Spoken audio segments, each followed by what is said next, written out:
السميع العليم من الشيطان اللعين الرجيم. بسم الله الرحمن الرحيم. الحمد لله وكفى وسلام على عباده الذين اصطفى خصوصا على محمد المصطفى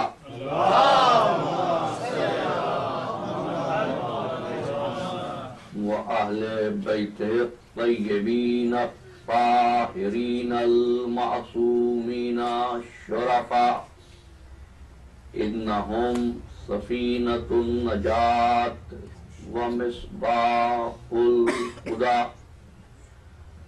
أما بعد فقد قال الله تبارك وتعالى في محكم كتابه المبين وهو أصدق الصادقين. بسم الله الرحمن الرحيم. وَإِذْ قَالَ إِبْرَاهِيمُ رَبِّ أَرِنِي كَيْفَ تُحْيِي الْمَوْتَى قَالَ أَوَلَمْ تُؤْمِنْ قَالَ بَلَى وَلَكِنْ لِيَطْمَئِنَّ قَلْبِي قَالَ فَخُذْ أَرْبَعَةً مِنَ الطَّيْرِ فَصُرْهُنَّ إِلَيْكَ ثُمَّ اجْعَلْ على كل جبل منهن جزءا ثم ادعهن يأتينك سعيا واعلم أن الله عزيز حكيم. محمد آل محمد بلندتر صلوات. نعرہ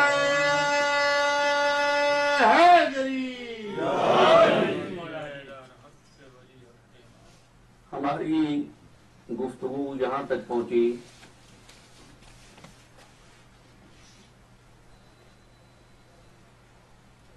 کہ جز کے وجود کی بقا کا راز اس امر میں مضمر ہے، اس امر میں پوشیدہ ہے کہ وہ کل سے متصل ہو جائے. پانی کا قطرہ اکیلا رہے تو سوکھ جاتا ہے، فنا ہو جاتا ہے، لیکن اگر دریا سے متصل ہو جائے تو دریا کی زندگی سے زندگی حاصل کر لیتا ہے. اب جو کچھ عرض کیا جا رہا ہے اس پہ ہماری کوشش اور صحیح یہ ہے کہ آپ اپنی فکر کو اور سوچ کو کام میں لائیں. قبول کرنا قبول نہ کرنا یہ آپ کا اختیار ہے، لیکن گزارش صرف یہ ہے کہ جہاں سماعت ہو رہی ہے وہاں سوچنے کا عمل بھی جاری ہو جائے. اور میں اس امر کا معترف ہوں کہ آپ کی حسن سماعت دونوں فریضے انجام دے رہی ہے. اور جیسا کہ میں کہتا ہوں وہ احباب جو عنوان میں ہمارے ساتھ شریک ہیں ان کے استفسارات، سوالات اور معروضات قابل تعریف ہیں.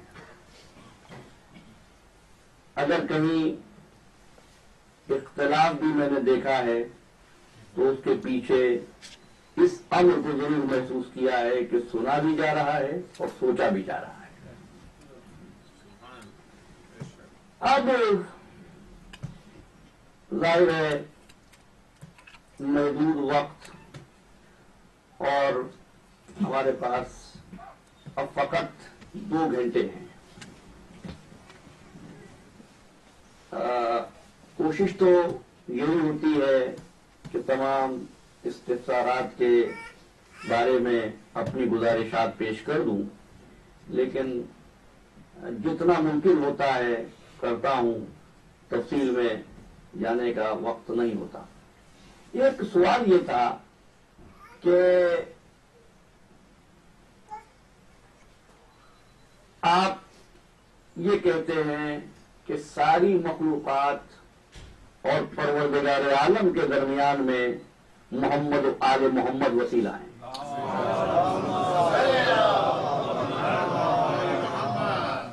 سب دور ہیں اور محمد و آل محمد پروردگار سے متصل ہیں۔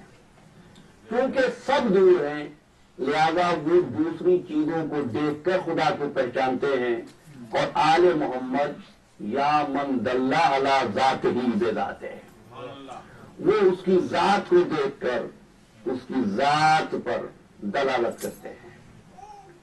یہی وجہ ہے کہ محمد و آل محمد دلیل نہیں ہے، محمد و آل محمد دلیل نہیں ہے، برہان ہے۔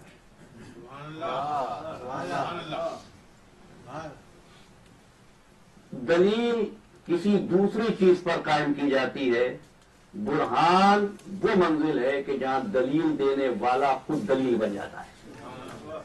یعنی انہوں نے یہ کہا اللہ ہے جس نے پہاڑ بنائے، ابراہیم نے کہا اللہ ہے جس نے زمین بنائی، موسیٰ نے کہا اللہ ہے جس نے کوہ طور بنایا، عیسیٰ نے کہا اللہ ہے جس نے بستیاں اور ویرانے پیدا کیے، لیکن محمد نے کہا اللہ ہے کیونکہ میں ہوں۔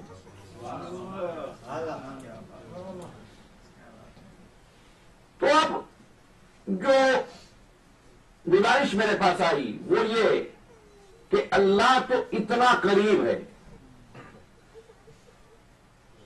نحن اقرب الیہ من حبل الورید، ہم شہرت سے زیادہ قریب ہیں۔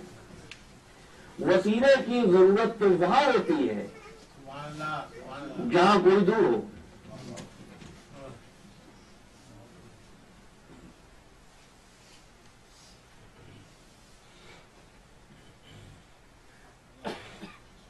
اللہ قریب ہے یا دور ہے؟ قریب ہے۔ جب قریب ہے تو پھر وسیلے کی ضرورت کیا ہے؟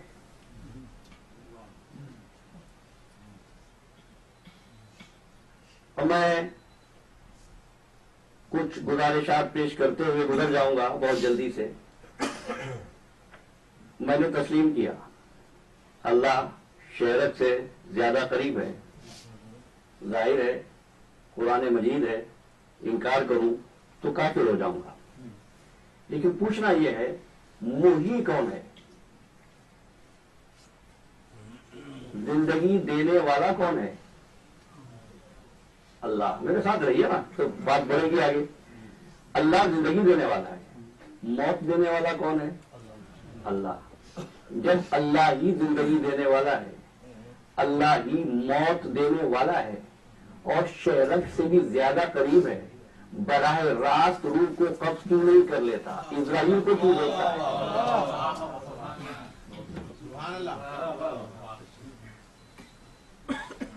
عزیزو، اہتمام قدرت تو یہی ہے، یہی تھا کہ اس نے اول روز سے اپنی مخلوق کو اس طرح رکھا کہ یہ وسیلوں کے احترام کا عادی ہو جائے۔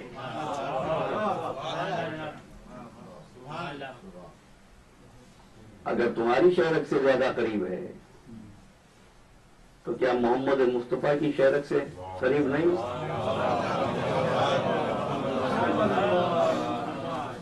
اور جب حضور کی شہرت سے زیادہ قریب ہے تو جو کچھ کہنا تھا خود ہی کہہ دیا ہوتا، جبریل کو کیوں بھیجا؟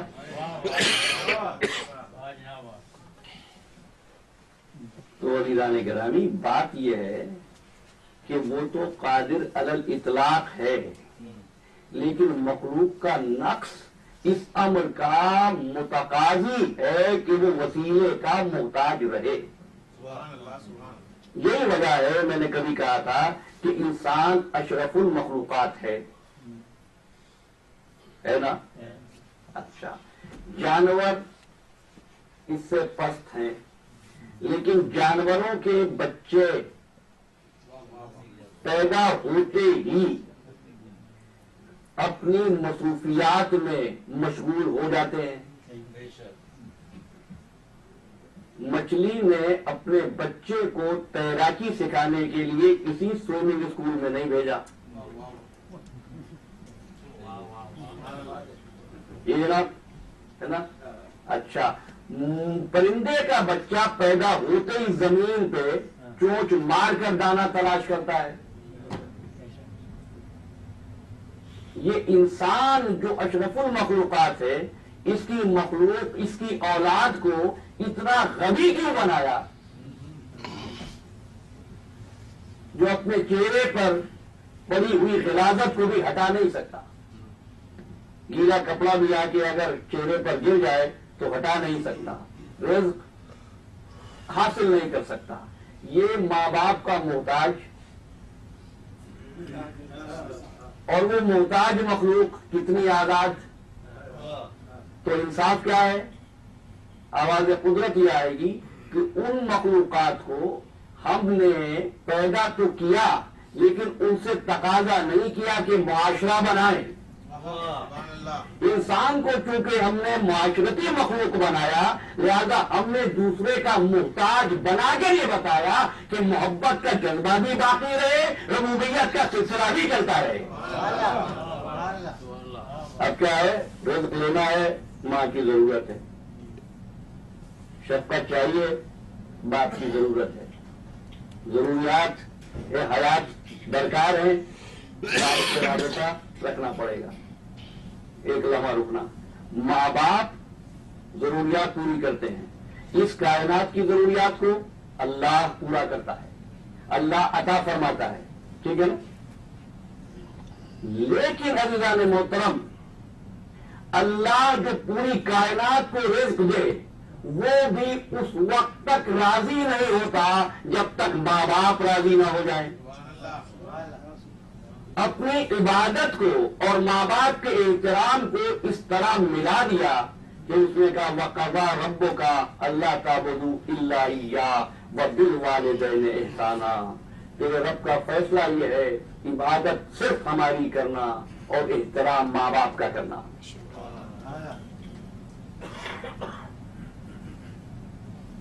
اور دیکھو، اگر یہ ماں باپ ناراض ہو جائیں گے، تم خواہ نمازوں روزوں میں وقت گزار دو، لیکن تمہاری عبادت تم کو جنت کی خوشبو سونگھنے کے قابل بھی نہیں بنائے گی۔ پروردگار، عبادت تو ہم تیری کر رہے ہیں، ماں باپ کو بھی تو نے ہی بنایا تھا، ہم تیری عبادت کرتے ہیں، پھر ہماری عبادت رد کیوں ہو جاتی ہے؟ کیا اس لیے رد کر دیتے ہیں، ماں باپ ہماری صفت ربوبیت کا مظہر ہے۔ بھائی محبت ہم کرتے ہیں، لیکن وہ محبت تمہیں ماں باپ کے ذریعے ملتی ہے، وجود ہم دیتے ہیں، وجود ماں باپ کے ذریعے ملتا ہے، رحم ہم کرتے ہیں، لیکن وہ صلہ رحمی ماں باپ کے ذریعے پوری ہوتی ہے۔ یعنی ساری صفات بھی ماں باپ میں نہیں آئی، فقط دو تین صفتیں آئیں، درجہ یہ ملا کہ اگر ماں باپ ناراض ہو جائے تو جنت بھی حرام ہو جائے۔ جس میں چند صفات آ گئی، اگر وہ ناراض ہو جائے تو جنت نہیں ملتی۔ جو تمام صفات کا حامل بن کر آیا ہو، اگر وہ ناراض ہو جائے، محمد علی محمد صلی اللہم صلی علی محمد وآل محمد، اللہم صلی علی محمد وآل محمد۔ اچھا تو غفار کون ہے جناب؟ اللہ۔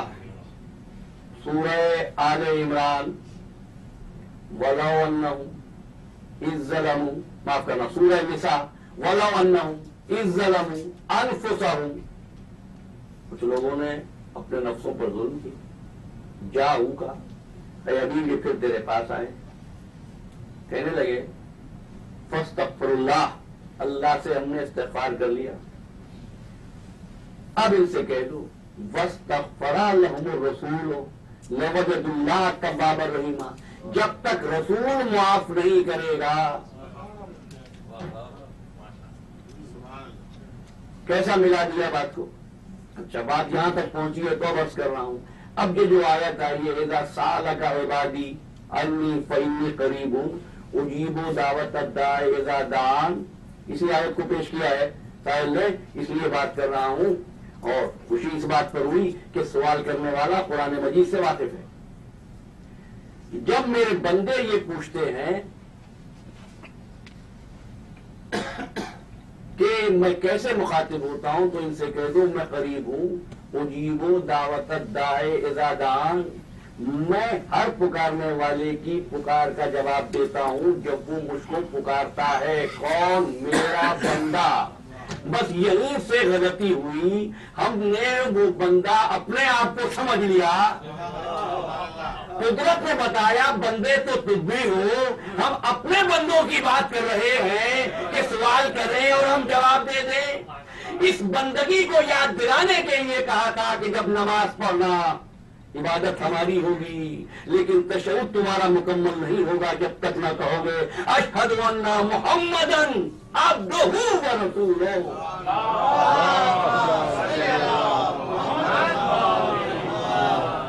جس کو ہم عبد کہہ رہے ہیں وہ عبد ہمارا محمد ہے یا وہ ہے جس کو محمد اپنا کہہ دے. اور یہیں سے عزیزان محترم عبادت کا تصور قائم ہوا. یہیں سے عبادت کا تصور قائم ہوا اور یہیں سے پروردگار عالم نے اس جزوی عبادت کو تم پر واجب قرار دیا کہ اگر نہ کرو گے تو گناہگار ہوگے. میں متصل ہو گیا نا؟ کون سی عبادت؟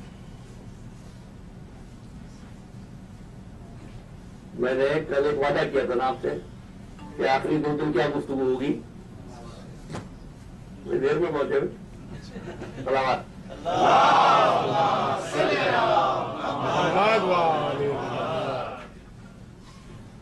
وقت پروردگار نے محمد و آل محمد کی عظمت کے لیے تم پر صلاۃ کو واجب کیا.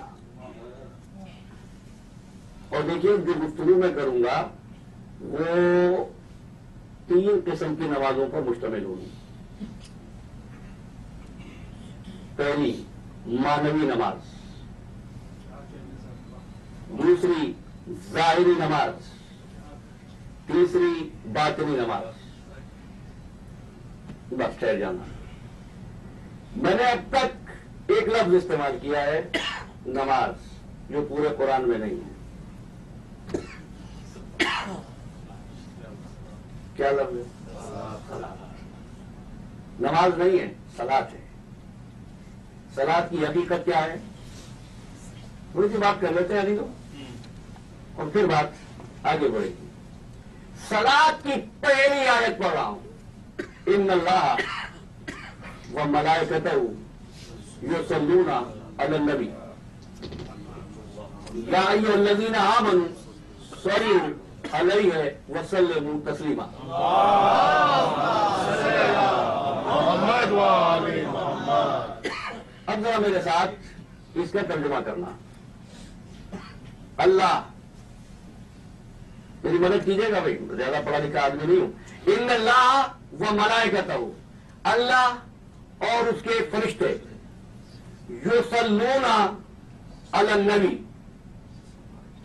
کیا ترجمہ ہے؟ رسول پہ صلوات بھیجتے ہیں، یہ ترجمہ آیا ہے. بھیجنے کا لفظ کہاں ہے؟ مایت پڑھو وما ارسلنا کا، ہم نے بھیجا عالمین کے لیے رحمت بنا کر. یہ جو ترجمہ کیا جا رہا ہے درود بھیجتے ہیں. ابھی تو گفتگو کا آغاز کیا میں نے. بھیجنے کا لفظ آیت میں نہیں. اچھا چلو یہاں تک اتفاق ہے، میں آگے چلوں گا. یا ایھا الذین آمنوا صلوا علیہ، چلے وہی والا ترجمہ کریں جو آپ کہہ رہے ہیں. یا ایھا الذین آمنوا صلوا علیہ، اب کیا ہے؟ اے صاحبان ایمان، تم بھی نہیں جو آپ کہہ رہے تھے صلوات بھیجو، چلو میں ایک لمحے کے لیے قبول کر رہا ہوں بھیجو، تم بھی بھیجو، تو آپ نے پھر کیا کہا؟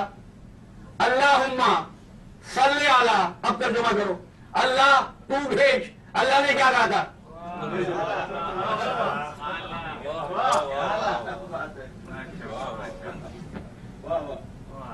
صلوات کو سمجھنا ہے، اب آج سے آخر تک گفتگو صلوات سے ہوگی۔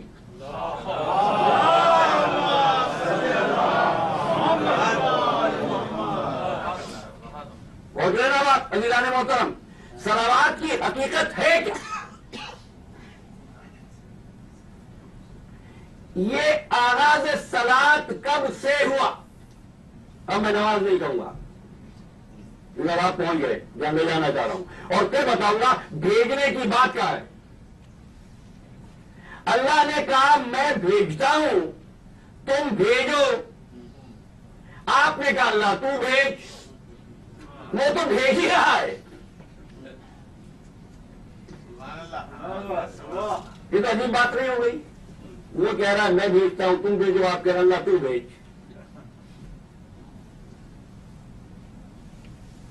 چلیے، میرے ایک سامنے نے ایک بات کہی تھی، بس اس حکم کی بھی تعمیل کر دوں، چند جملوں میں۔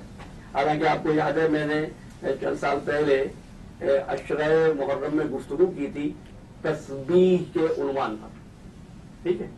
دیکھو، اس سے پہلے، نماز سے پہلے، صلات سے پہلے تسبیح تھی۔ صلات واجب ہے،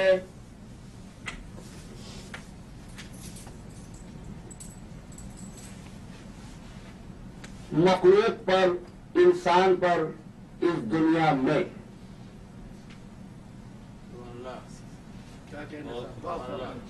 اس عالم میں نہیں۔ یہ واجب ہے انسان پر، جمادات، نباتات، حیوانات پر نہیں۔ لیکن تسبیح انسان پر بھی واجب ہے، جمادات پر بھی واجب ہے، نباتات پر بھی واجب ہے۔ آئے تو یسبح للہ ما فی السماوات وما فی الارض والملک القدوس العزیز الحکیم، پھر سبح للہ ما فی السماوات، جو کچھ زمین میں ہے، پتھر ہوں کہ درخت ہوں، حجر ہوں، شجر ہوں، سب تسبیح پڑھ رہے ہیں۔ جب دوسرے جہاں میں ہم پہنچیں گے تو نماز واجب نہیں ہوگی، لیکن تسبیح اس وقت بھی واجب ہوگی۔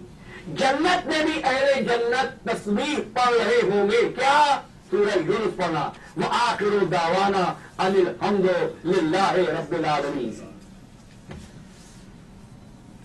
اب میں نہیں سمجھ سکتا کہ کس طریقے سے جو آپ نے اپنے سسٹم میں کرنا ہے ابھی کر لیجیے۔ بر محمد و آل محمد بلندتر صلوات،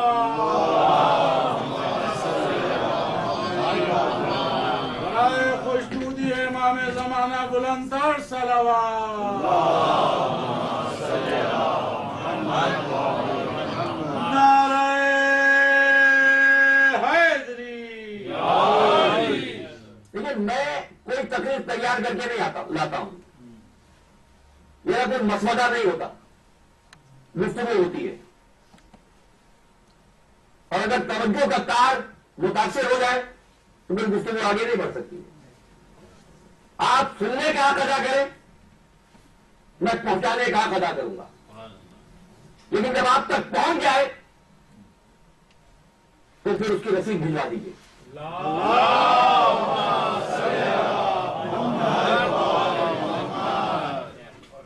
اچھا دیکھو، تو وہاں پر بھی تسبیح پڑھی جا رہی ہوگی۔ کیا تسبیح ہے وہ؟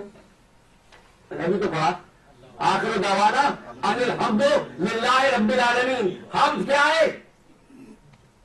تسبیح۔ اور اب فرمایا امام جعفر صادق علیہ السلام،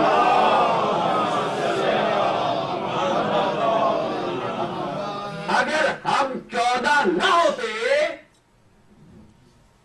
تو انبیاء نہ تسبیح سے واقف ہوتے، نہ تحلیل سے واقف ہوتے۔ تحلیل کیا ہوتی ہے؟ اب دیکھیے یہ چند الفاظ ہیں، ان کو سمجھ لیجیے. تسبیح جس میں لفظ سبحان ہو اس کو تسبیح کہتے ہیں. جس میں اس کی کبریائی ظاہر ہو جائے اس کو تکبیر کہتے ہیں. یہ سب تسبیح ہیں لیکن تسبیح کی قسمیں ہیں. ٹھیک ہے. جس میں اس کی بزرگی ظاہر ہو جائے اس کو تمجید کہتے ہیں. جس میں اس کی الوہیت کا اظہار ہو اس کو تحلیل کہتے ہیں. جس میں حمد کا اظہار ہو اس کو تحمید کہتے ہیں. الحمدللہ تحمید ہے، سبحان اللہ تسبیح ہے، اللہ اکبر تکبیر ہے، لا الہ الا اللہ تحلیل ہے. جب کوئی کافر مسلمان ہوتا ہے تو کیا پڑھواتے ہیں اس کو؟ لا الہ الا اللہ. میرا ایمان کیا کہہ رہا ہے؟ اگر ہم نہ ہوتے تو انبیاء کو نہ تسبیح آتی نہ تحلیل آتی.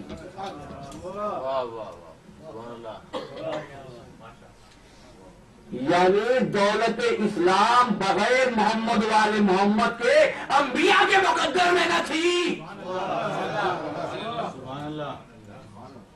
ٹھیک ہے.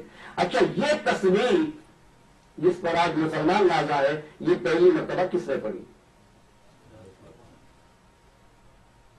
اب ترتیب ہے، اگر ذہن میں رہے گی تو اگلی جو منزل ہے ہماری گفتگو کی وہ آسان ہو جائے گی. جس وقت اس کائنات میں عدم کا تار ٹوٹ گیا اور وجود کے جلوے نے ظہور فرمایا تو سب سے پہلے اس گھرانے کا سردار آگے بڑھا اور اس نے کہا سبحان اللہ. اس کے بعد جو دوسرا سردار تھا اس نے آگے بڑھ کے کہا الحمدللہ. اس گھرانے میں جو پہلا شہزادہ ہے وہ آگے بڑھا اور اس نے کہا لا الہ الا اللہ. اور اس کا جو سب سے چھوٹا شہزادہ ہے وہ آگے بڑھا، اس نے کہا اللہ اکبر. اب ذرا ان چاروں تسبیحوں کو جمع کرو، کیا بنا؟ سبحان اللہ والحمدللہ ولا الہ الا اللہ واللہ اکبر. قدرت کو یہ تسبیح ایسی پسند آئی کہ قدرت نے چاروں تسبیحوں سے عرش کے 4 پائے خلق کر دیے اور عرش کے ہر پائے سے ایک نظام کو وضع کیا. سبحان اللہ سے نظام خلق قائم ہوا، الحمدللہ سے نظام رزق قائم ہوا، لا الہ الا اللہ سے نظام موت قائم ہوا، اللہ اکبر سے نظام حیات قائم ہوا.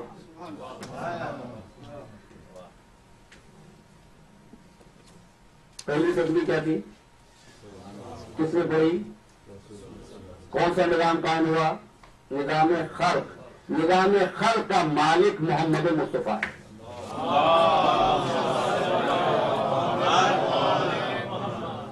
دوسری تسبیح الحمدللہ. کون سا نظام قائم ہوا؟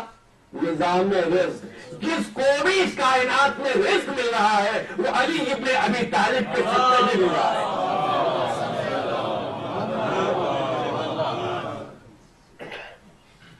کہا تھا لیکن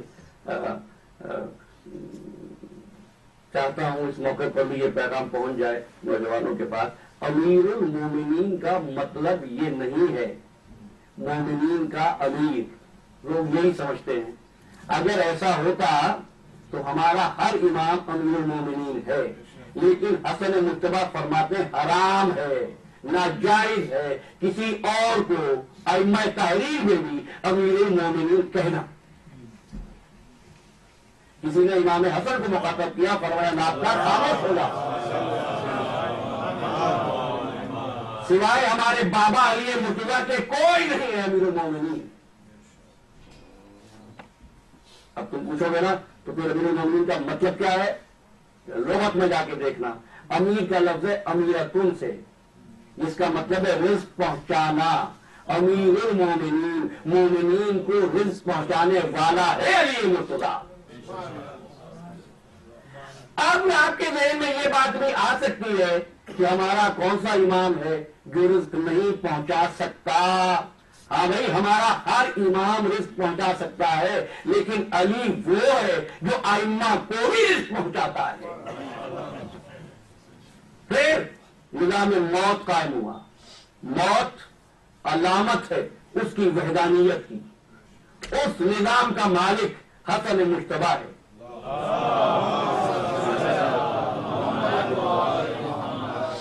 اور آخری تسبیح جو حسین ابن علی نے پڑھی اللہ اکبر، اس سے نظام حیات قائم ہوا۔ حسین ابن علی ایسا نظام حیات کا مالک ہے کہ رسول دنیا سے گئے، پھر کسی نے رسول کو بولتے ہوئے نہیں دیکھا۔ علی دنیا سے گئے، کسی نے بولتے ہوئے نہیں دیکھا۔ حسن گئے، بولتے ہوئے نہیں دیکھا۔ حسین گئے، نوکے لیلا پہ تلاوت قرآن کر کے بتا رہے تھے۔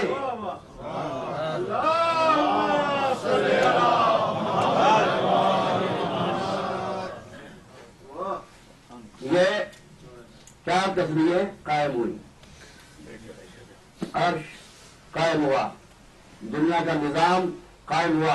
اور دیکھو کتنے چاہے نظام بنا لو، لیکن کوئی نظام ان چار نظاموں سے بچ کر نہیں جائے گا۔ یا وہ خلق ہوگا، یا وہ رزق کا نظام ہوگا، یا موت کا ہوگا، یا حیات کا ہوگا۔ اب ایک تسبیح تھی جو سید عالم نے پڑھی،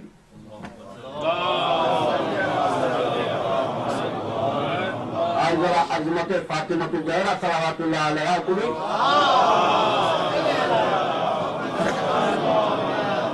پھر آتے ہیں صلاۃ کی طرف۔ تو وہ تسبیح یہ تھی۔ یہ بات میں نے اس لیے کہہ دی، ورنہ میرے موضوع سے آگے بڑھ جاؤں تو جو بات کہنا چاہ رہا ہوں وہاں تک پہنچ جاؤں گا، لیکن کہہ اس لیے رہا ہوں کہ بچے سوچتے ہوئے جائیں گے کہ آپ نے بات پنجتن کی اور بیوی کی بات ہی نہیں کی۔ بھائی فرق سمجھ لینا، یہ پنجتن وہ ہیں جن میں ایک راضی ہو جائے ایک ناراض ہو جائے تو پا جگہ ممکن ہے نہیں نا، یہ نور کا تسلسل ہے۔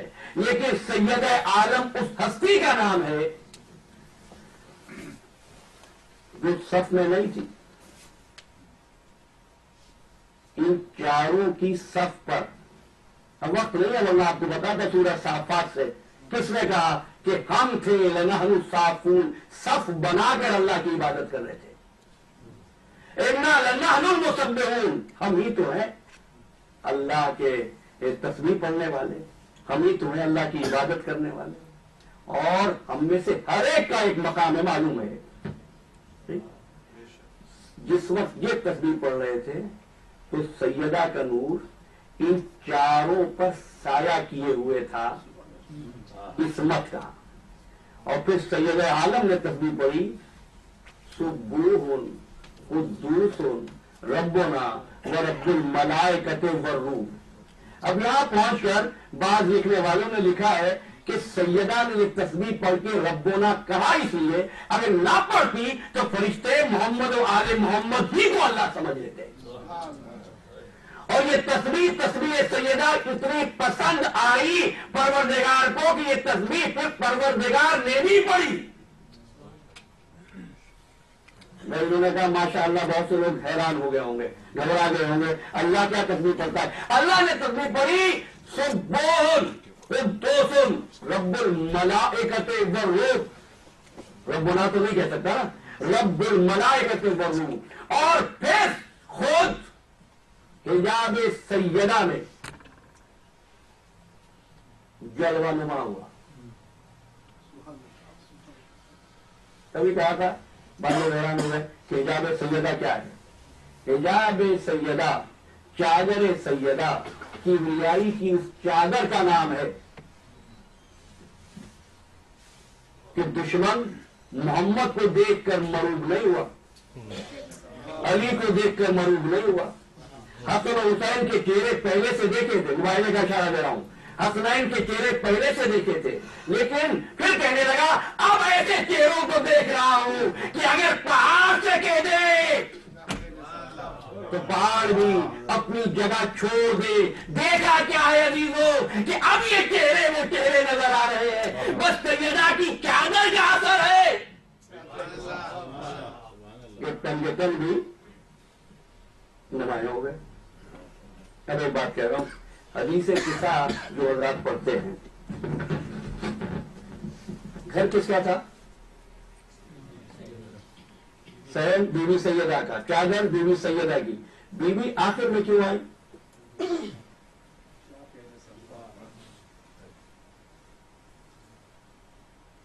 مسئلہ عبارت کا نہیں ہے جناب, مسئلہ ترجمہ کا ہے. پڑھتے ہیں آپ, آج سے غور کرنا شروع کیجئے گا. یہ نہیں فرمایا جب ہم چادر میں جمع ہوئے. اب جا کے پڑھیے گا, فلمت تملنا, جب ہم مکمل ہوئے. بھائی چاروں تھے, مکمل جب ہوئے, جب سیدہ عالم کی ذات آئی.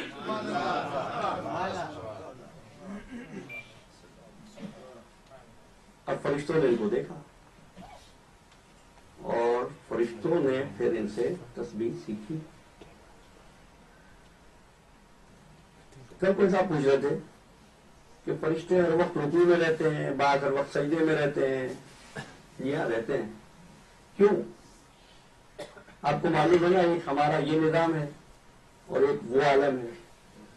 وہاں اور یہاں کے وقت میں کتنا فرق ہے. ایک سال 1000 سال کا, ایک سال 50,000 سال کے. جس نے آل محمد کو سجدے میں دیکھا, اس نے سجدے کو عبادت سمجھا اور سجدے ہی میں ہے. آنکھوں سے وہ منظر ہٹے تو سجدہ ختم ہو. جس نے قیام میں دیکھا, اس نے قیام کو عبادت سمجھا. عزیزو, اگر آل محمد کی عبادت سے عبادت کو لیا ہوتا تو آج نمازی مسلمانوں کے گھر نظر آ رہا ہوتا. محمد وآل محمد صلی اللهم صل على محمد وآل محمد. اب بہت جلدی سے میں صلاۃ سے متصل ہو رہا ہوں اور غالباً آج کی گفتگو میں پہلے مرحلے پر ہی بات کو پہنچا سکوں گا. میں نے آپ سے کہا ہے مانوی صلاۃ, مانوی صلاۃ. لیکن ایک بات کو پھر ذہن میں جگہ دیجیے. علی ابن ابی طالب نے جو تسبیح پڑھی, وہ تسبیح کی الحمدللہ. بس تاریخ میں, عالم معنی میں سب سے پہلے علی نے کہا الحمدللہ, عالم ظاہری میں سب سے پہلے ابو طالب نے کہا الحمدللہ. اب صلاۃ ہو گئی واجب, صلاۃ پڑھنا ہے. شروع کہاں سے کرنی ہے؟ بس الحمدللہ.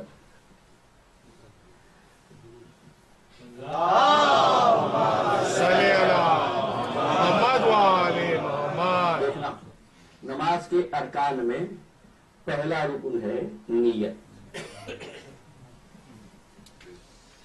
پھر ہے قیام, پھر ہے رکوع, پھر ہے قعود, پھر ہے سجدہ. ابھی تو سن لیجیے, پھر آپ کو بتاتا ہوں. اور میں نے کل ایک سوال کیا تھا آپ سے, یہ تو بتائیے نماز واجب کیوں ہوئی؟ بندے تھکے ہوئے بھی ہوتے ہیں, اللہ کو کیا ملتا ہے سمجھ؟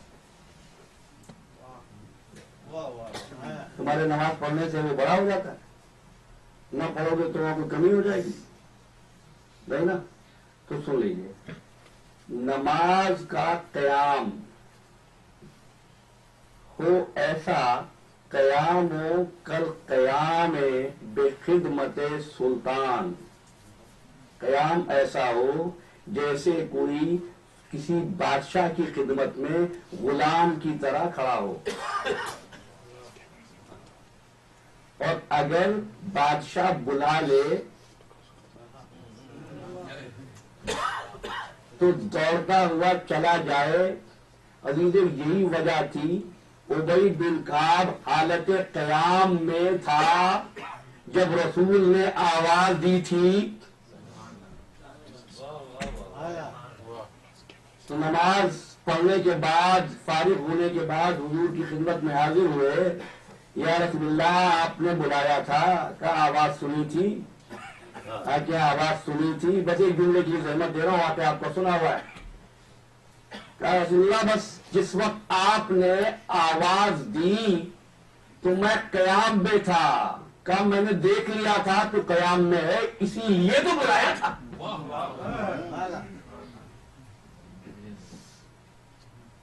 اچھا یہ تو ہو گئی ظاہر کی بات, اب ذرا معنوی بات کر لیتے ہیں. کہا گیا القیاموں کا رسول اللہ, سب سے پہلے اللہ کی سبیل میں قیام کرنے والی ذات محمد مصطفیٰ صلی اللہ علیہ وسلم. اس کے بعد رکوع حالت وسطی کو کہتے ہیں, جو آپ کے قنوت کی حالت کو قیام کی حالت سے ملا دیتا ہے. یہ رکوع ولایت کی علامت ہے اور ذات علی ابن ابی طالب سے محبت کا اظہار ہے.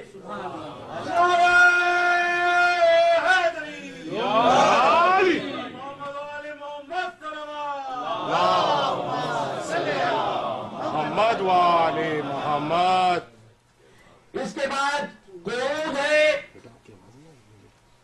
اس قعود سے مراد اظہار محبت ہے اس سخی سے, اس بادشاہ سے, اس سردار سے جس نے مسلمانوں کو خونریزی سے بچانے کے لیے اپنا حق دینا گوارا کر لیا.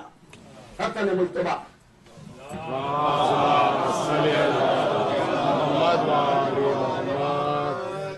ابھی میں لغت سے معنی کی طرف نہیں آیا ہوں, کل بات کروں گا. وہ اور سجدہ اس کا سجدہ ہے جس کے سجدے نے سجدے کو زندگی دی اور توحید کو بچا لیا. پھر چاروں تو آ گئے. بیوی کہاں ہے؟ اب جب میں نے کتابوں کی اوراق گردانی شروع کی تو اب ارشاد ملا نماز کی نیت فاطمہ الزہرا سلام اللہ علیہا سے عقیدت کا اظہار ہے. اب ایک بات سنا, کہیں پر غلطی ہو گئی تو اصلاح ہو جائے گی نا, لیکن اگر نیت ہی صحیح نہیں ہوئی تو پوری نماز باطل ہو جائے گی نا. اب سمجھ میں آیا کیوں فرمایا تھا فاطمہ میرا ٹکڑا ہے جس نے اس کو ناراض کر دیا. رسول بھی ناراض ہو گئے. ٹھیک ہے, اچھا بہت آہستگی سے آگے بڑھتے ہیں. اب یہ ہوا کیا؟ یہ نماز مانوی کی پہلو ہے جو میں نے پیش کی ہے. اب معراج کی رات ہے تیار آپ یہ واقعہ نہیں؟ محمد وآل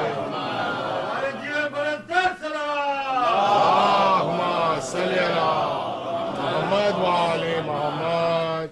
سرکار دو عالم پہلے آسمان پر پہنچے.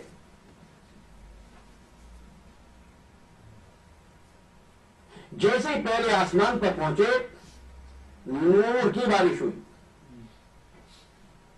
فرمایا امام جعفر صادق علیہ السلام نے محمد وآل محمد. دیکھیے یہ بات ہر آسمان پر ہے, لیکن میں ایک بات جملہ کہوں گا. زرد رنگ کا نور, سفید رنگ کا نور, سرخ رنگ کا نور. جن حضرات کوئی یاد ہے اسے ان کو یاد دلا رہا ہوں. نورانی صاحب میں نے ایک مرتبہ ایک جملہ کہا تھا, یہ کائنات کچھ نہیں ہے رنگ اور نور کا امتزاج. فرمایا امام صادق نے زرد رنگ میں جو زردی ہوتی ہے یہ اس نور کی وجہ سے ہے. سرخ رنگ میں جو سرخی ہوتی ہے یہ اس نور کی وجہ سے ہے. سفید رنگ میں جو سفیدی ہوتی ہے یہ اس نور کی وجہ سے ہے جس نے ہمارے جد کا استعمال کیا تھا پہلے آسمان پر. اور اب فرشتوں نے کہنا شروع کیا ما اشبہ, میں نے کل پڑھا تھا ما اشبہ حاضر نور ہو من نور ربنا, یہ نور ہمارے رب کے نور سے کتنا ملتا جلتا ہے. میری سمجھ میں نہیں آیا کیا دیکھا تھا انہوں نے, لیکن جیسے پتا چلا کہ رسول اللہ ہیں سلام کرنے کے بعد پوچھنے لگے یا رسول اللہ آپ کے بھائی علی کیسے ہیں؟ آپ نے فرمایا علی میرے وصی ہے، میرے وزیر ہے، میں علی کو قائم مقام بنا کر چھوڑ کر آیا ہوں.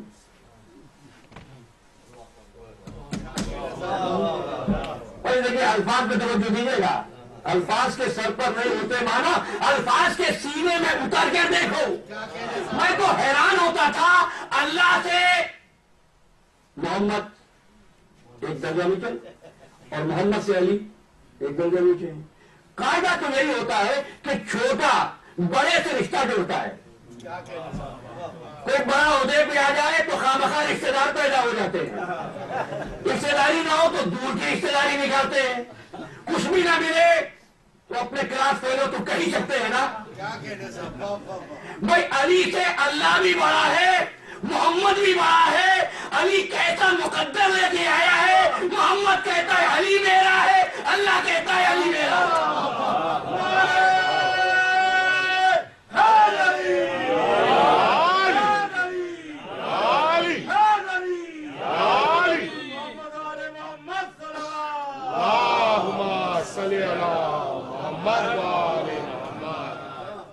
فرشتوں نے کہا یا رسول اللہ جب واپس تشریف لے جائیں تو علی کو ہمارا سلام کہہ دیجیے گا. اس وقت جبریل نے کہا اللہ اکبر اللہ اکبر اللہ اکبر اللہ اکبر. کتنی مرتبہ کہتے ہیں اذان میں آپ؟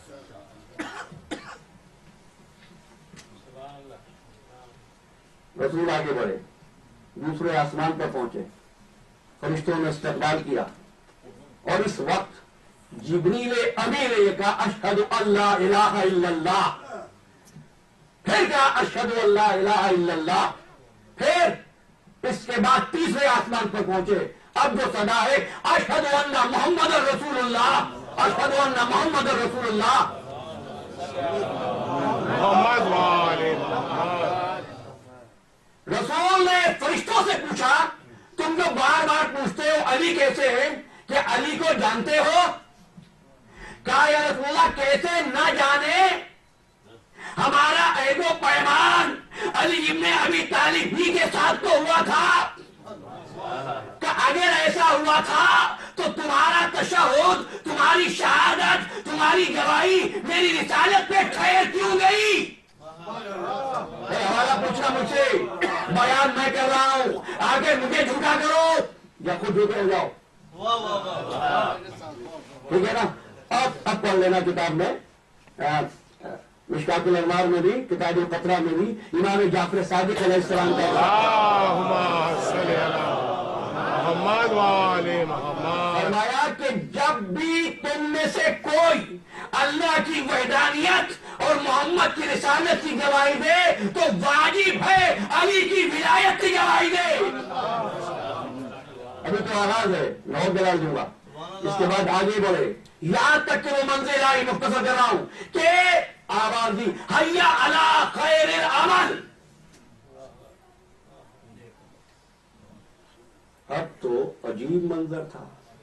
وہ موقع ہے جب سرکار دو عالم کی زبان، اس کے علاوہ کوئی دکھانا مشکل لفظ معراج، سرکار دو عالم کی زبان پر جاری ہوا کہ میری تو معراج ہو گئی. کیا دیکھا تھا رسول نے؟ کیا دیکھا تھا؟ کہا کہ ساتویں آسمان پر پہنچنے کے بعد ایسا معلوم ہوا تنابیں کھینچ گئی اور میں نور کے سمندر میں موجزن تھا. کوئی آواز دے رہا تھا یا نبی الیہ الیہ. میں نے کہا نا بھائی خطابت بھی حضرت کا نصیب نہیں ہے، سماج بھی حضرت کا مقدر نہیں ہے. اب کیا کہہ رہا اللہ کے رسول سنو گے؟ فرمایا مجھ کو وہ منظر یاد آیا جب علی چھوٹے سے تھے، میں علی کو کھلایا کرتا تھا، میں علی کو کھلایا کرتا تھا. اب وہ بچے کو سامنے بٹھا دیتے تو میں کہا کرتا تھا یا علی الیہ الیہ. آج مجھ کو کوئی پکار رہا تھا یا نبی الیہ الیہ. سبحان اللہ. اب جب وہاں پہنچ گیا تو آواز قدرت آئی.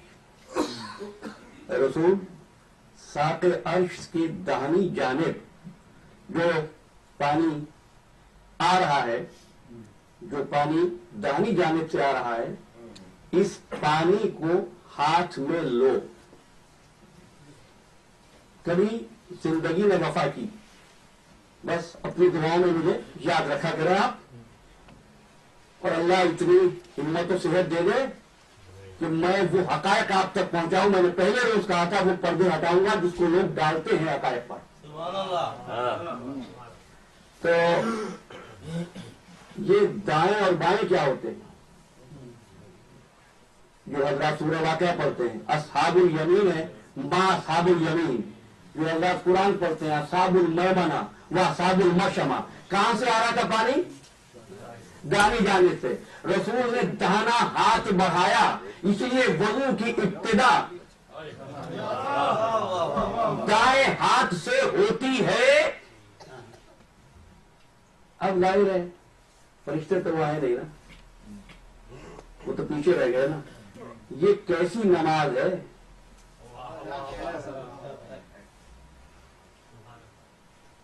اور وہ کیا فرما رہا ہے کہ میں نے اس وقت دیکھا بیت المعمور کو. بچہ جانا شرائع کی ڈگری آپ تک پہنچا دوں. فرشتے نے کہا سال میں ایک مرتبہ ہم بیت المعمور جاتے ہیں. جس طرح آپ خانہ کعبہ جاتے ہیں نا، اس طرح چوتھے آسمان پر ایک بیت المعمور تھا. تو ہم جاتے ہیں اور وہاں پر کچھ نام لکھے ہوتے ہیں.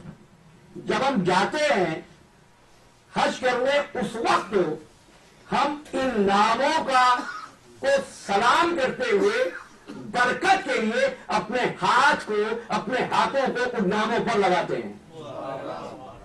اس کے علاوہ یا رسول اللہ حکم یہ ہے کہ دن میں 5 بار، بجے جملہ آپ تک پہنچا رہا تھا، دن میں 5 بار ان شیعوں کے ناموں کی زیارت کرے جو اپنے دل میں علی سے محبت رکھتے ہیں.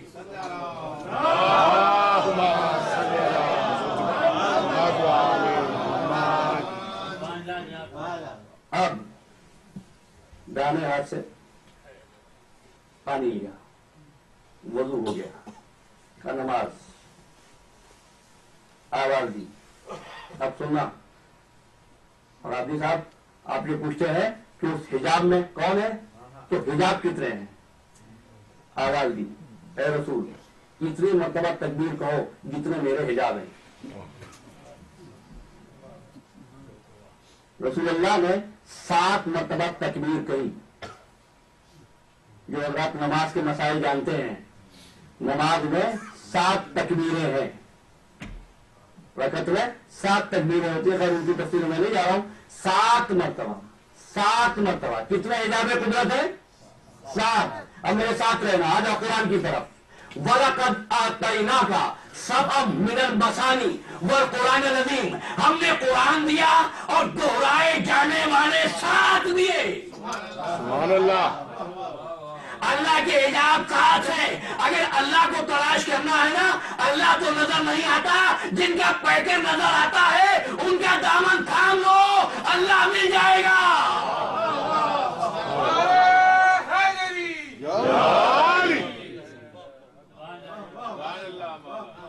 اور آسان کر دیتا ہوں. جو حضرات دعائیں مشروع پڑھتے ہیں اس میں 7 مرتبہ ایک بات کہتے ہو تم، بیہی بیہی بیہی بیہی بیہی. یہ وہ 7 نام ہیں جو 4 معصومین میں استعمال ہوئے، کچھ دوہرا دیے گئے اور کچھ ایسے یکتا رہے، اس لیے کہ حسین بھی اس گھرانے میں فقط ایک ہے. کا نماز پڑھو، صلاۃ پڑھو اے رسول. اب رسول اللہ نے صلاۃ، لیکن ایک منٹ، ابھی تک رسول نماز پڑھ رہے ہیں، امت پر واجب نہیں ہے. ابھی تک امت پر واجب نہیں ہے، رسول پڑھ رہے ہیں. رسول صلوات پڑھو.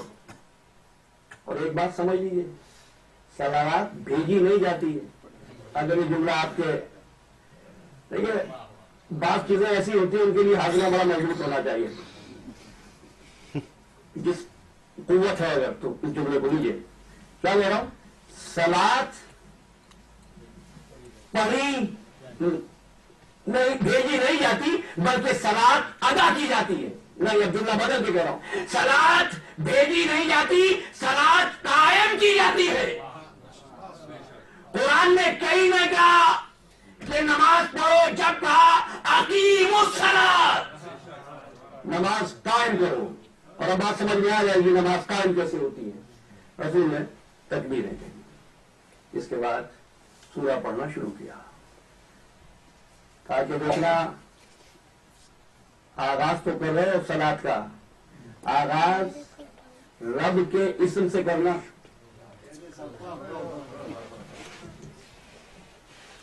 میں ذمہ دار مجھے پڑھ رہا ہوں. رب کے اسم سے کرنا، ہمارے اسم سے. رسول اللہ نے پڑھا بسم اللہ الرحمن الرحیم. اللہ نہیں، اللہ کا اسم. یعنی آپ کو پہنچاؤں گا کسی منزل پر. الحمدللہ رب العالمین. اب یہاں پہ حضور فرماتے ہیں میں نے اللہ کا شکر ادا کیا. آپ نے جب اللہ کا شکر ادا کیا، آواز قدرت آئی کہ تم نے یہاں پر کلام کو روک لیا ہے. نہیں، یعنی اختتام کا تقاضا یہ ہے کہ شکر ادا کیا جائے. اس لیے اب دوبارہ آغاز کرو. اب کہا، اب کہو الرحمن الرحیم.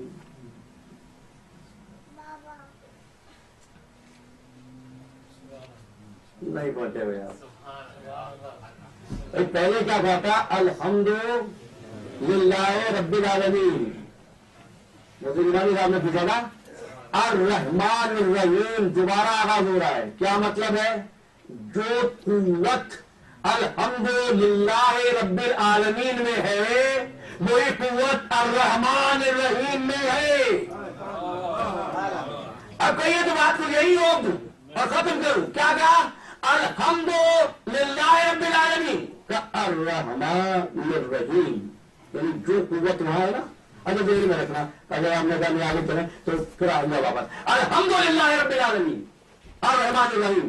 اب پورا ہوئی مالک یوم الدین. اب آیا پوچھنے والا، اور آپ نے آیت پڑھی کہ ہم نے ام الکتاب میں علی کو رکھا ہے.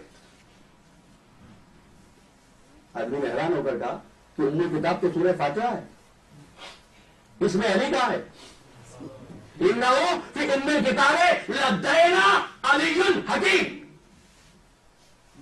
آپ نے فرمایا ما تقرؤ سورۃ الفاتحہ، ما تقرؤ اہدنا الصراط المستقیم.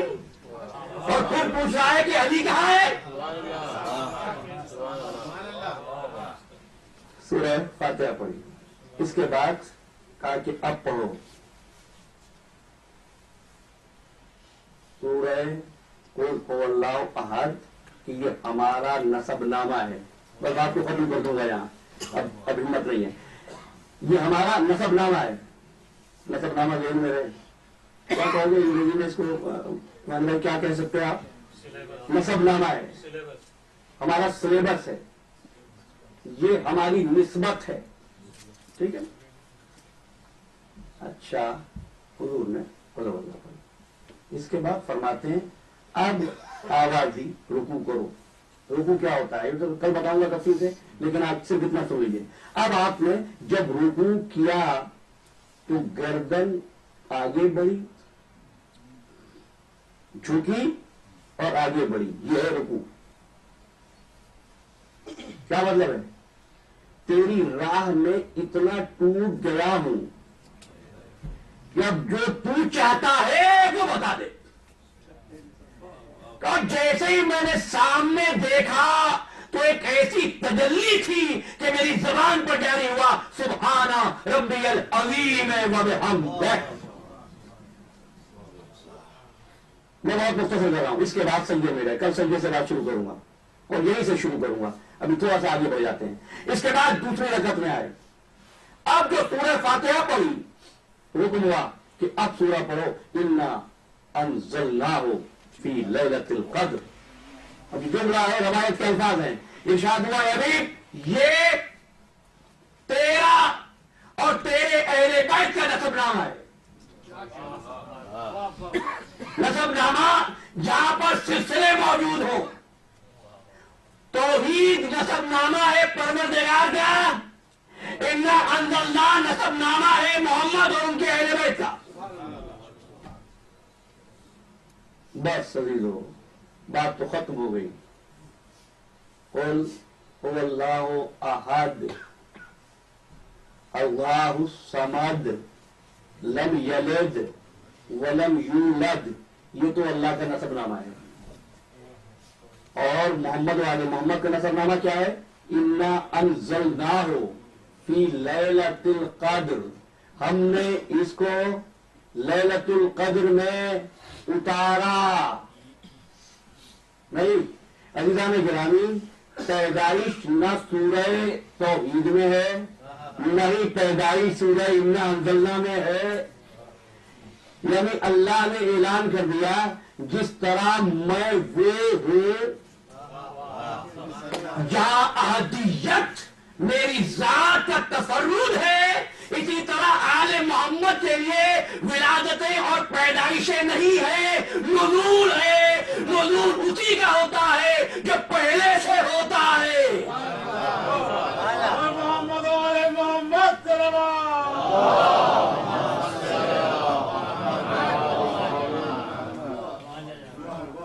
اس کے بعد پھر آپ نے دو سجدے کیے،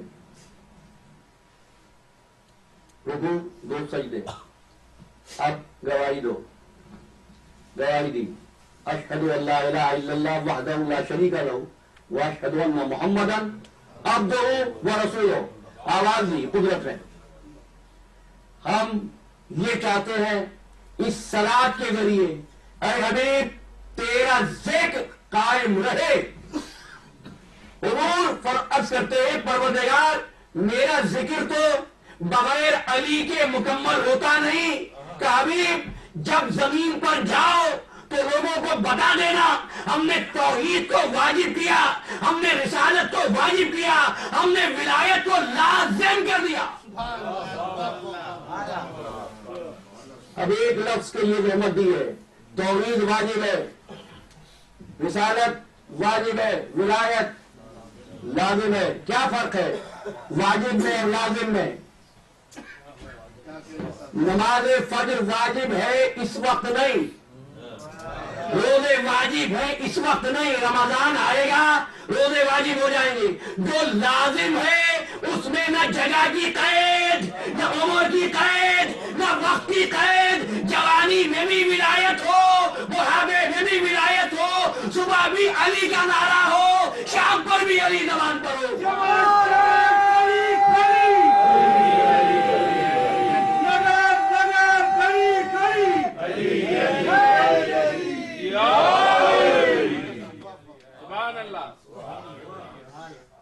بس عزیزان محترم، آغاز ہوا تھا الحمدللہ سے، کل یاد شروع کروں گا. اور ایک بات آپ سے عرض کر دیتا ہوں، نماز میں خیال رہے کہ کسی غیر کا خیال نہ آئے. آ گیا نماز گئی. اسی لیے پیش نمازوں کو حکم دیا گیا جب نماز پڑھاؤ تو مختصر پڑھاؤ. آدمی کہیں اور نہ پہنچ جائے، کچھ اور نہ سوچنے لگے، جلدی پڑھو نماز. اور غیر الہ کا خیال نہ آئے. اور دیکھو مانگنی تو ہے تم کو دعا، لیکن تمہیں دعا مانگنے کی تمیز نہیں ہے، لہذا دعا بھی ہم بنا کے بھیج رہے ہیں. یہ تو اتنی بڑی منکشف حقیقت ہے جو سورہ فاتحہ کی شکل میں آ گئی، اور سورہ فاتحہ لازم ہو گئی. اور بسم اللہ الرحمن الرحیم الحمد للہ رب العالمین. کہتے ہیں یہاں پر تمام ترجمہ یہ ہے کہ کیا جاتا ہے تمام تعریف اللہ کے لیے ہے، اس سے بڑی توحید کی توہین نہیں ہو سکتی۔ تعریف خود عربی کا لفظ ہے بھائیو، تعریف نہیں ہے، حمد ہے۔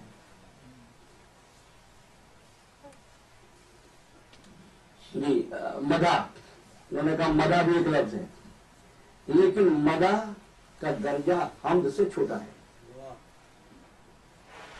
حمد اس ستائش کا نام ہے جو توحید کے شایع نشان ہو۔ جملہ ذہن میں رہے، حمد اس ستائش کا نام ہے جو توحید کے شایع نشان ہو۔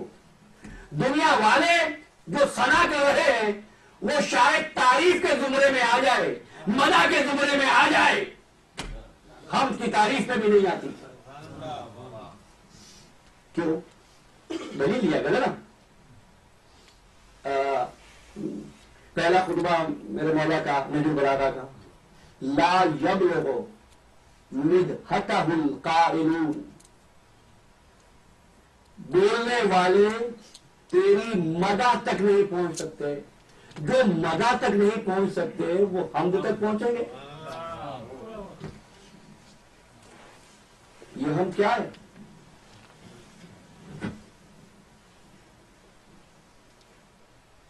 مفاتیح الجناح، دعائے اشرات، دیکھ لیجیے گا، دعا نہ ملے تو کل آ جائیے گا، میں بھی یہیں آؤں گا، رہتا بھی اسی شہر میں ہوں۔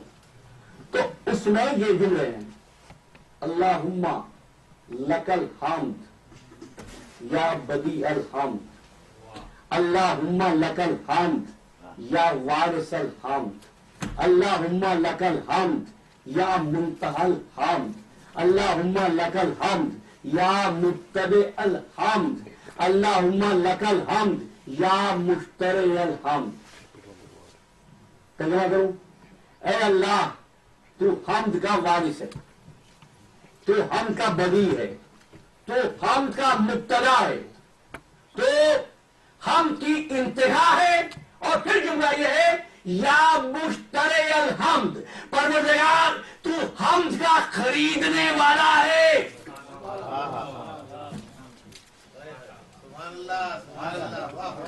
اللہ خرید کرتا ہے، شاپنگ کرتا ہے، لیکن کہہ یہ رہے ہیں مشترع الحمد، حمد کا خریدنے والا۔ تاریخ میں صرف ایک موقع ہے جب کوئی اپنے نفس کا سودا کر رہا تھا اور وہ خرید رہا تھا۔ نعرہ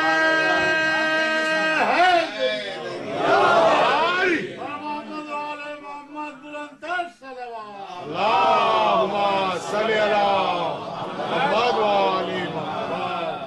اور اب اس گفتگو کے بعد جب پڑھیں گے نا آپ الحمدللہ رب العالمین، وہ آپ کو پتا چلے گا یہ نماز، یہ صلاۃ تذکرہ کس کا ہے؟ یا مشترع الحمد، اس لیے کہ اس کی توحید تک رسائی کس کی ہوئی ہے؟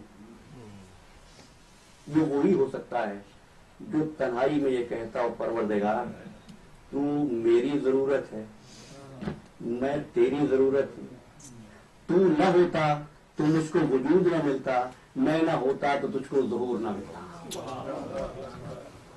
آگے چلتے ہیں، الرحمن الرحیم، اب اللہ کے نام۔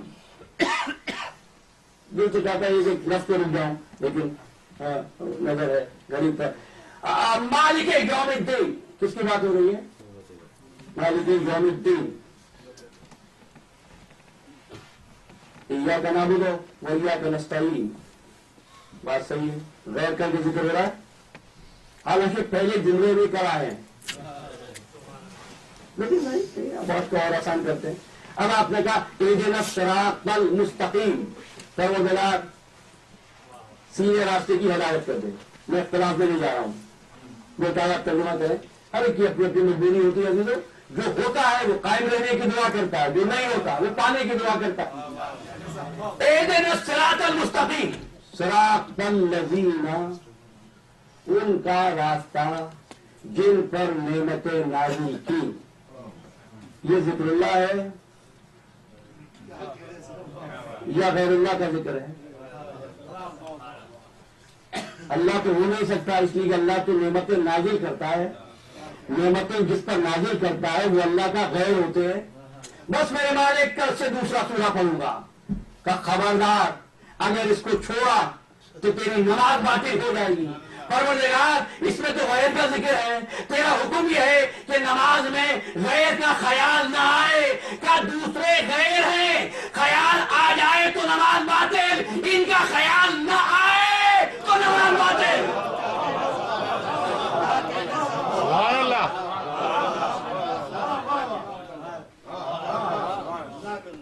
اس لیے اس گھرانے میں توحید کی وراثت ہے، اور جتنا جتنا عرفان علی ہوگا اتنی ہی عرفان توحید ہوگی. یہ لوگ گھبرا جاتے ہیں نا، تو دیکھو بات بڑی بڑی. یہاں سے اگر آپ کسی ستارے کو دیکھیں تو بہت چھوٹا سا معلوم ہوتا ہے. لیکن بچوں سے پوچھنا، ستارہ چھوٹا سا ہوتا ہے، آپ کو چھوٹا کیوں لگتا ہے؟ نگاہ جو چھوٹی ہے نا، اگر نگاہ مقصر ہو، اگر نگاہیں مقصر ہو تو بڑی چیزیں بھی چھوٹی نظر آتی ہیں. پھر آدمی قیاس اس طرح کرنے لگتا ہے، یہ کیسے ممکن ہے کہ ایک رکعت سے دوسرے رکعت میں پیر رکھتے رکھتے قرآن ختم ہو جائے. مبلغ اعظم کہا کرتے تھے کہ اگر ایسا ہے تو پھر تو معراج بھی نہیں ہوئی، اس لیے کہ ہم کو کوئی لے کر نہیں گیا. بھائی دین آپ کی نسبتوں سے نہیں بنتا، دین محمد و آل محمد کی نسبتوں سے بنتا ہے. دین فتووں سے نہیں بنتا، دین معصوم کی نس سے بنتا ہے. بات آگے ہوئی نا. اس لیے ایک بات کہہ رہا ہوں، دعا جنترے میں مل جائے، یہ بھی ایک سوال ہے. دعا جنترے میں مل جائے، دعا عملیات کے کتابچے میں مل جائے، الفاظ بھی بہت پیارے معلوم ہوں، لیکن اگر معصوم سے نسبت نہیں ہے تو پڑھتے رہنا کچھ ہونے والا نہیں ہے. لیکن اگر نسبت معصوم سے ہے اور اس نسبت سے متاثر ہو، اگر سائل آ جائے اور شکر کا دانہ معصوم اپنی زبان پہ رکھ کر عطا کر دے تو اسرار و رموز کے وہ سمندر، اسرار و رموز کی وہ دنیا پیدا ہو جاتی ہے کہ دنیا کے قلم اس کو احاطہ نہیں کر سکتے. یہ بات میں نے رک کر اس لیے کہی کہ جو گفتگو گزشتہ دنوں ہوئی اس کے بعد کچھ سوالات ہوئے، اور میں نے ہمیشہ یہ پیغام دیا ہے اور آج پھر کہہ رہا ہوں، حق وہی ہے جو آل محمد سے مربوط ہے، جو آل محمد سے متصل ہے. اگر قرآن پڑھا جائے اور دل میں محمد و آل محمد کی محبت نہ ہو تو قرآن کا ایک ایک لفظ عذاب الہی کا حرف ہے.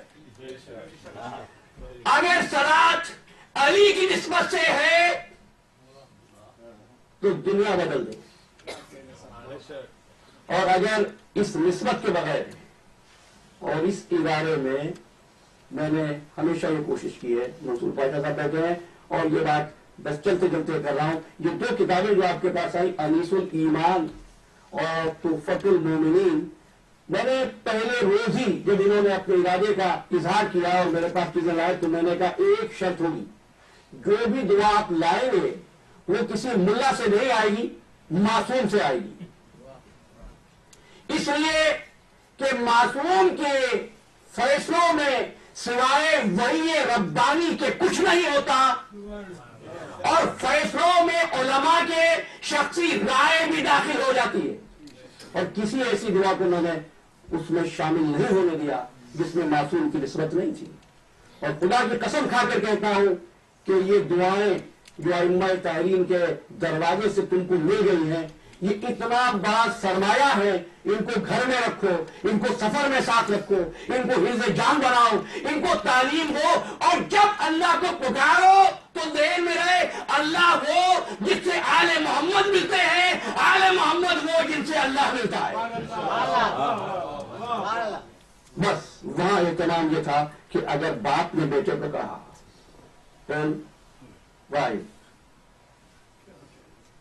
بیٹے نے کہا بھائی، کون اسرائیل، بیٹا خاموش۔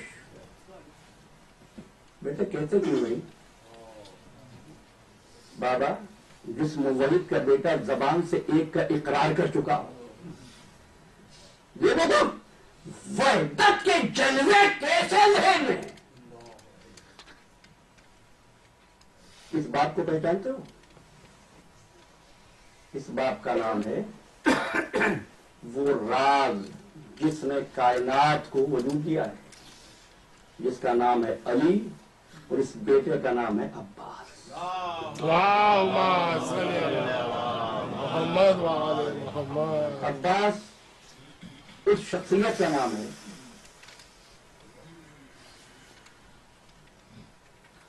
اس ہستی کا نام ہے جس کی تمنا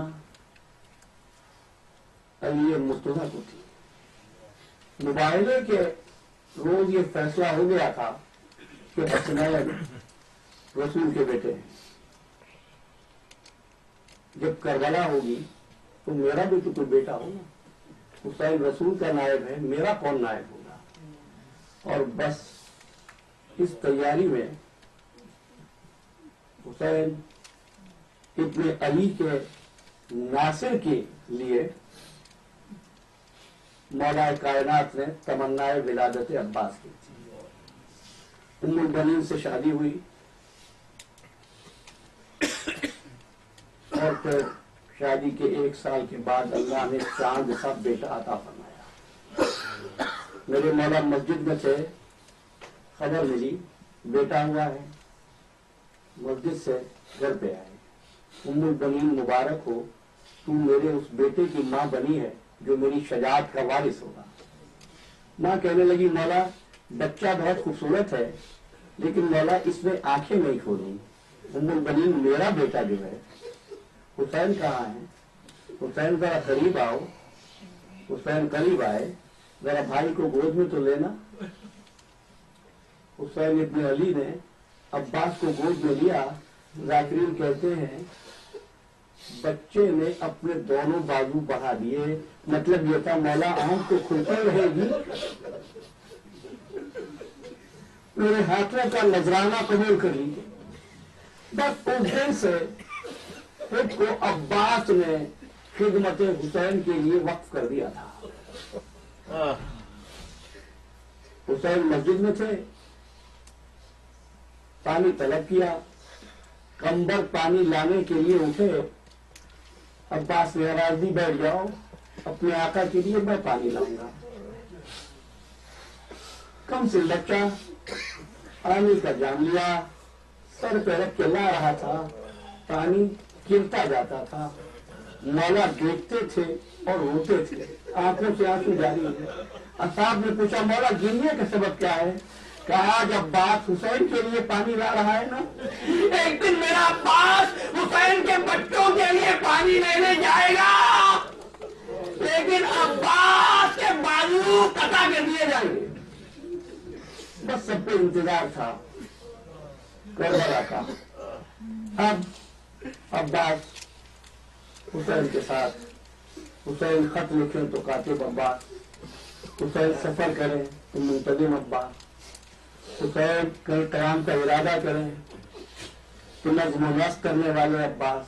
کربلا میں تو پھر عجیب منظر ہو گیا، زینب کی چادر کا محافظ عباس، سکینہ کی امیدوں کا مرکز عباس، حسین کا قوت بازو عباس، لشکر حسینی کا علمدار عباس۔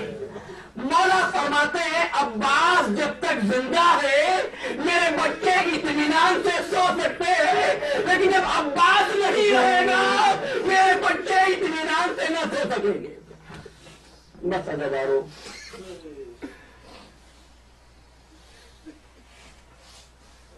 بچوں کی ایک عادت ہوتی ہے جس سے کچھ ملنے کی امید ہوتی ہے، اس کو دیکھ کر فرمائش کرتے ہیں. جب بھی سکینہ عباس کو دیکھتی تو کہتی تھی امیوں بہت پیاسے ہو. جب بچے دیکھتے مولا پیاسے ہیں. لکھا ہے علماء نے کہ قمر بن ہاشم نے خیموں میں آنا جانا بہت کم کر دیا تھا. پھر ایک ایسا وقت آیا کہ عباس خدمت حسین میں آئے. مولا اب ایسی صورتحال ہو گئی ہے، دل تنگی کر رہا ہے، اب مجھ کو بھی اجازت دیجیے. ایک مرتبہ عباس کی طرف دیکھا اور فرمایا عباس تم تو میرے لشکر کے علمدار ہو. سرکار وفا کہتا ہے مولا وہ لشکر کہاں ہے جس کا میں علمدار ہوں. پھر کچھ سوچا، اچھا ایسا کرو عباس، بچوں کے لیے پانی کی کوئی سبیل کرو. روایت کے الفاظ پانی کی سبیل کرو.